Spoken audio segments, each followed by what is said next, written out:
म्हाडा विधानसभा क्षेत्र महाराष्ट्र। महाराष्ट्र की म्हाडा विधानसभा क्षेत्र की अगर हम बात करें तो 1,42,543 वोट, तकरीबन 62.78% जिसको हम कह सकते हैं कि वन साइडेड इस विधानसभा पर वोटिंग हुई थी। बबनराव विठलराव शिंदे यहाँ पर राष्ट्रवादी कांग्रेस पार्टी के प्रत्याशी के तौर पर 2019 विधानसभा चुनाव के अंदर चुनाव जीतने में कामयाब हुए थे। वही मैं बता दूं कि संजय शिवाल कुकाटे शिवसेना से प्रत्याशी थे, जिन्होंने एक तरह से देखा जाए तो काफ़ी अच्छी कोशिश की थी, काफ़ी अच्छी टक्कर जो है तो यहाँ पर देने में वो कामयाब हुए थे। वही मैं आपको बता दूं कि उन्होंने 74,328 वोट हासिल करके दूसरे नंबर की पोजीशन को इख्तियार करने में कामयाब हुए थे। 68,245 वोटों का जो है तो डिफरेंस इसके अंदर देखने को मिला था। पिछली विधानसभा चुनाव और अब के विधानसभा चुनाव के अंदर अगर बात की जाए तो कई एक चीज़ों के ऊपर जो तो बातें की जा सकती है। इस बार विधानसभा चुनाव के अंदर अगर बात करें तो मैं आपको बता दूं कि हर जगह मराठा आरक्षण का मुद्दा हावी रह सकता है।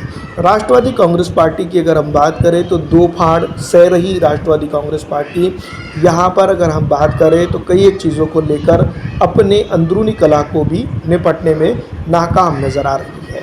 दूसरी तरफ अगर हम बात करते हैं शिवसेना की, तो शिवसेना के भी कुछ हालात इसी तरह के हैं। और सर पर मैं आपको बता दूं कि विपक्ष यानी कि सत्ता पक्ष की अगर हम बात करें तो सत्ता पक्ष के पास कई एक योजनाओं के साथ तो आगे बढ़ने की कोशिश तो लगातार कर रहा है, लेकिन दोस्तों मैं आपको बता दूं कि जिस तरह से जनता को 1500 का एक लालच दिया गया है, उसके चलते कहीं ना कहीं शिवसेना की पकड़ मजबूत भी बताई जा रही है।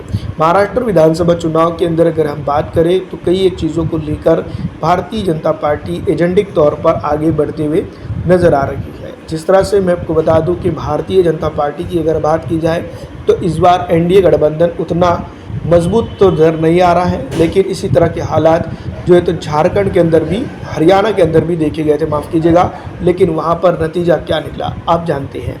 कई लाखों का वोट जो है तो डिवाइड हो जाता है और इसके नतीजे में भारतीय जनता पार्टी चुनाव जीत जाती है हरियाणा के अंदर। इसी तरह के कुछ हालात जो तो महाराष्ट्र के अंदर हो सकते हैं, क्योंकि जिस तरह से जो है तो ऑल इंडिया मजलिस इत्तेहादुल मुस्लिमीन हो या महाराष्ट्र आरक्षण की बात की जाए तो तमाम तर चीज़ों पर जो है तो भारतीय जनता पार्टी को घेरा तो ज़रूर जा रहा है, लेकिन एक कोर वोटर है जो उसके साथ आज भी जुड़ा हुआ नज़र आता है।